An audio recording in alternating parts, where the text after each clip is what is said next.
vamos a desarrollar una forma de enseñar y de alfabetizar basada en una perspectiva equilibrada. Una perspectiva que cuando estén enseñando, sus compañeras con mucha envidia van a preguntarles, ay, ¿desde qué método enseñás? Y ustedes van a decir, no, desde ningún método, desde el enfoque equilibrado. ¿Qué significa que un enfoque sea equilibrado? Que tiene en cuenta distintas dimensiones. Esas dimensiones vienen desde distintas teorías. Una de las teorías es la que nos aporta el enfoque sociohistórico con su mayor representante, que es Vygotsky. ¿Qué dice Vygotsky? Que venimos al mundo y nos embebemos de un lenguaje que es dado por nuestra cultura. Pero antes de llegar a la escritura pasamos por otros sistemas de representación. El lenguaje oral, por ejemplo, desde el momento que nacemos, escuchamos, somos nombradas y empezamos a querer representar oralmente ese mundo. El juego simbólico, una vez que empezamos a ponernos en contacto con las demás personas, empezamos a hacer roles, a hacer simulaciones, a representar con los objetos que tenemos a mano, una caja de cartón, un palito, cualquier cosa que tenga que ver con la sociedad. Y también llega un momento en que podemos dibujar aquello que vemos, sentimos que todo lo que vemos puede ser representado. Esto nos permite entonces acceder a la idea de que el mundo también puede ser representado en forma escrita por determinados signos. Entonces, el primer enfoque que vamos a nombrar es este, el que nos permite ver que existen otros sistemas de representación antes que el escrito para poder abordar la alfabetización. Habíamos visto entonces un primer enfoque que aporta a la dimensión del sistema de representación. Ahora vamos a ver otro enfoque. Acá le ponemos enfoque 2, no porque sean más o menos importantes, sino por ponerle un orden, que es el constructivista. El enfoque constructivista, que ustedes conocen por Piaget, ¿sí?, desde otras materias, nosotros acá la conocemos por Emilia Ferreiro, su discípula. ¿Ella qué hizo? Demostrar que como seres humanos construimos el sistema de escritura en forma evolutiva. Eso nos da a nosotras la posibilidad de lo que estuvieron haciendo, que es diagnosticar y ver de qué manera, qué hipótesis hacen los niños y las niñas para apropiarse del sistema alfabético que heredan, según Vygotsky, ¿no? Emilia Ferreiro, entonces, ustedes no lo voy a repetir, pero existen nivel presimbólico, simbólico, presilábico, lingüístico, donde están incluidos los silábicos, silábico alfabético y alfabético. Nos sirve eso para poder diseñar bien nuestras clases. ¿Por qué? Porque lo que más les interesa a los chicos es apropiarse de ese sistema siempre y cuando nosotros tengamos además en esta perspectiva constructivista la prioridad de que el lenguaje es funcional a nivel social. Entonces vamos a ver que la funcionalidad del lenguaje nos permite llegar de manera más amena, más realista, más directa, porque vamos a dar consignas no solo de enseñanza del código, que después lo voy a explicar, sino de escribir para otros, escribir para otras, que mi escritura tenga sentido social. También voy a generar un aula con un contexto escrito rico, ¿sí?, o contextos escritos ricos, para que se pueda acceder a todo tipo de texto y todo tipo de formatos de escritura en lo que sería el ambiente creado en el aula. Entonces, ¿qué tenemos con este enfoque? Tenemos la dimensión funcional del lenguaje. Entonces, una alfabetización equilibrada, ya vamos viendo, tiene que tener, por un lado, actividades donde haya otros sistemas de representación además de la escritura, y actividades donde esté presente lo social y esté presente la funcionalidad del lenguaje. Bueno, bienvenidas al canal de Liliana Arroyo, Quédate en Casa. Ahora estamos acompañadas por la estudiante Yací. Ella es de origen guaraní y candombera. No entiende mucho de lo que estoy diciendo, pero le interesa, eso es lo importante. Estamos en el enfoque 3, que es el sustento de la dimensión que vamos a llamar de aprendizaje del código. La teoría, ¿sí?, en la que se sustenta esa dimensión, que para nosotras como docentes sería la dimensión de la enseñanza del código, es la teoría psicolingüística. Ustedes van a ver en las páginas 22 a 32 del PowerPoint de la profesora Linuesa, una profesora española que capacitó acá en Argentina. Van a ver muchas diapositivas que sintetizan lo que está en su libro. Después vamos a ver, el libro es sobre la enseñanza de la lengua escrita. Se los voy a pasar al capítulo que responde a esto. La psicolingüística estudia cómo accedemos a la escritura y a la lectura. Una de las vías de acceso es la vía fonológica y otra es la ortográfica. Para decirlo rápidamente, la vía fonológica es aquella que nosotras podemos darnos cuenta, hacer una reflexión sobre aquello que estoy escuchando, tiene una representación escrita. Y entonces, por esa vía fonológica, que es una vía indirecta, yo puedo entender, comprender y después acceder al sistema de escritura, que accedemos por la vía ortográfica, que es una vía visual, una vía directa. ¿Sí? ¿Vos estás interesada? Bueno, bien.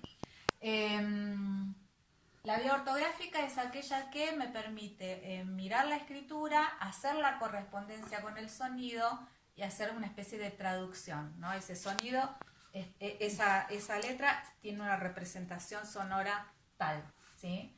Si podemos tener acceso a estas vías, podemos acceder normalmente a la lectura y a la escritura. Cuando hay alguna dificultad en estas vías es que se da la alexia, la dislexia, ¿sí? Esto es un capítulo aparte que tal vez algún día lo podamos ver en un UDI o algo así. ¿Qué nos permite ver la psicolingüística? ¿Qué forma tenemos de aprender el código? ¿Sí? ¿Cómo aprendemos las letras? ¿Cómo aprendemos la correspondencia entre fonema y grafema? Las palabras, las frases, ¿sí?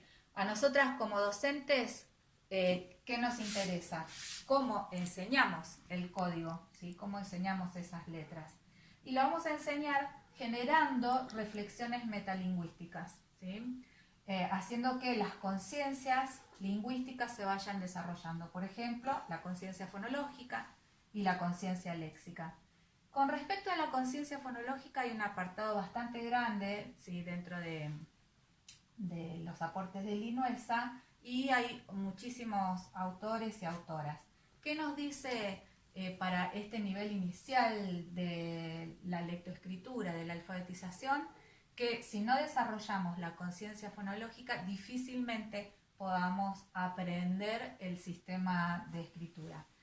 Hay muchas actividades para desarrollar esa conciencia, desde las rimas, desde un desarrollo también de la conciencia silábica, hacer, por ejemplo, en una palabra, omisiones, adiciones, sustituciones de letras, de sonidos. Es acá articular sobre todo mucho juego, ¿no es cierto, Yací? Muy bien, articular mucho juego. Vení, a ver, ¿entendés esto? ¿Sí? ¿Te gusta? Bien. Con canciones, rimas, etc. Otra de las conciencias a desarrollar es la conciencia léxica, que es aquella que me permite hacer reflexiones sobre el vocabulario. No solo sumar vocabulario, sino reflexionar sobre cómo están compuestas las palabras, incluso obtener el concepto de palabra. Así es a la cuarta clase, ¿sí?, que completa esta parte de la preparación para el examen de alfabetización. Bueno, acá yo sumo al enfoque 3, que es la psicolingüística, le sumo el enfoque 4. ¿Por qué? Porque entre estos dos aportan a la dimensión anterior que habíamos visto del aprendizaje del código y a la dimensión cuarta que vemos ahora, que es la de la comprensión lectora. Entonces, a la psicolingüística le vamos a agregar la lingüística textual. La lingüística textual estudia la estructura de los textos, su microestructura y macroestructura. Con microestructura nos referimos a cómo están compuestas las oraciones de un párrafo, las macroestructuras nos referimos a cómo se organiza específicamente un texto según el tipo de texto que estemos analizando. Un cuento va a tener una estructura de encuadre o introducción, nudo o conflicto y desenlace. Una noticia va a tener copete, cuerpo de la noticia, infografía, ¿sí? Entonces, la lingüística textual que estudia los tipos de textos y las estructuras textuales son el fundamento para la dimensión de la comprensión lectora, además de la psicolingüística que nos dice cómo aprendemos a leer. Yo agregaría acá algo que Linuesa no pone, que ustedes vieron, que es la teoría transaccional de la lectura.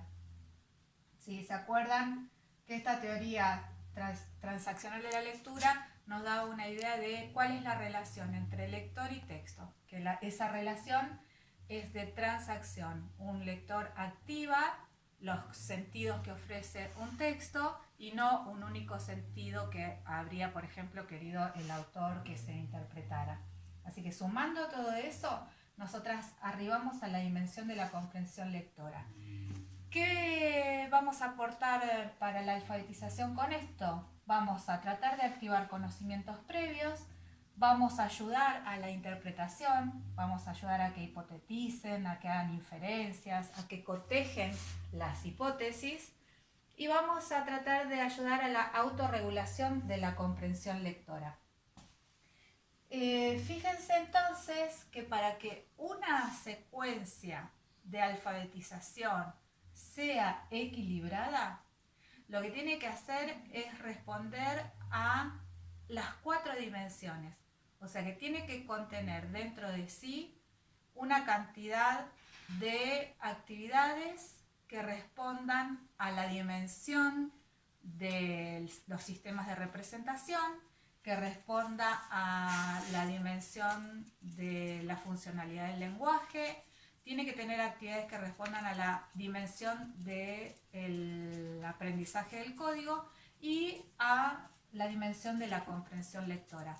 Si alguna de esas dimensiones no está presente, la secuencia de actividades o la planificación no es equilibrada y estaría en falta. ¿Por qué? Porque una alfabetización equilibrada, cuidado ya sí, responde a la diversidad áulica, ¿sí? Piensen en un ejemplo clarito. Si tenemos en un primer grado chicos que no han accedido todavía a la hipótesis simbólica o a la hipótesis lingüística, debemos usar otros sistemas de representación que no sean solamente los lingüísticos. Tenemos que usar el sistema de representación del dibujo, de la gestualidad, de los juegos, ¿sí? Ustedes no jueguen tanto, váyanse. En otro aspecto, no podemos dedicarnos solamente en una secuencia a enseñar el código, letra y letra y letra. Tenemos además que dar lecturas, tenemos que además jugar, ¿sí? Principalmente jugar. En la secuencia que ustedes tienen de la Reina Batata, el juego, así como está manifestado acá, ¿sí? Esto de jugar y jugar, no está. Así que ese es uno de los desafíos que ustedes tienen. Ver qué dimensiones sí están presentes, cuál estaría faltando para mejorarla. Así que bueno, nos estamos viendo, denle me gusta a mi canal y sigo respondiendo consultas. Bueno, como cierre, entonces, ustedes después vayan a las páginas 34 a 42 del PowerPoint de Linuesa y después les puedo dar más información para que estén más seguras. Como cierre, las dimensiones, entonces, que van a dar equilibrio a una secuencia de alfabetización serían la dimensión de los sistemas de representación, donde va a haber actividades de juego simbólico, de dibujo, de muchas actividades a través de la lengua oral, que van a permitir entonces hacer llegar a este nivel de representación que daría pie a poder adquirir el sistema de escritura. Otra dimensión muy importante es la funcionalidad, que es escribir o leer para otros, buscar información para resolver algo, tener placer estético en mi lectura o placer también estético en la elaboración de distintos trabajos. Cuando digo placer estético, acuérdense de primer año, cuando estábamos viendo qué es lo que hace de un texto una obra literaria, y vamos ahí a la parte del lenguaje literario. Otra de las dimensiones es el aprendizaje del código, desde nuestro punto de vista la enseñanza del código. Es tener presente que una secuencia de alfabetización enseñe las letras, enseñe palabras. ¿Cómo lo puede hacer? A través de ejercicios de sustitución, por ejemplo. ¿Qué sucede si saco la M de la palabra mano? Queda la palabra ano. Así que les va a quedar clarísimo, ¿sí? Si sustituyo, cambio el sentido de la palabra. Si sustituyo un fonema. Esa sería omisión. Si sustituyo sería, en vez de mano, ¿qué pasa si pongo una S? Sano. Cambia totalmente el sentido. Adición. ¿Qué pasa si yo pongo una S final? Manos. Cambia también, sí, morfológicamente la palabra. Este tipo de actividades están más desarrolladas en ese PowerPoint, así que paso a la siguiente, la dimensión de la comprensión lectora. ¿Realiza la docente una recopilación de saberes previos, una indagación? ¿Realiza preguntas o actividades donde se pueda ver la interpretación, la comprensión y la interpretación? Si todo esto está presente, estamos ante una secuencia equilibrada. Ustedes entonces van a buscar esas zonas en donde esté faltando, por ejemplo, el juego, la funcionalidad. Creo que la enseñanza del código está.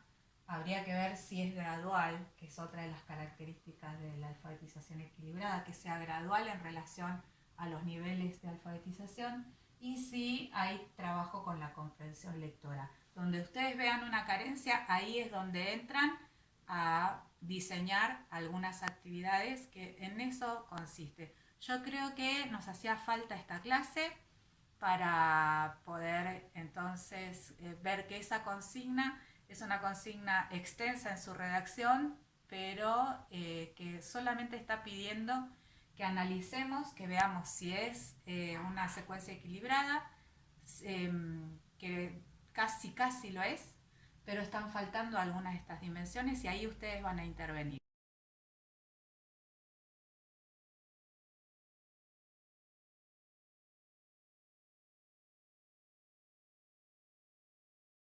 Bueno, bienvenidas al canal de Liliana Arroyo, Quédate en Casa. Ahora estamos acompañadas por la estudiante Yacis a la cuarta clase, ¿sí? Que completa esta parte de la preparación para el examen de alfabetización.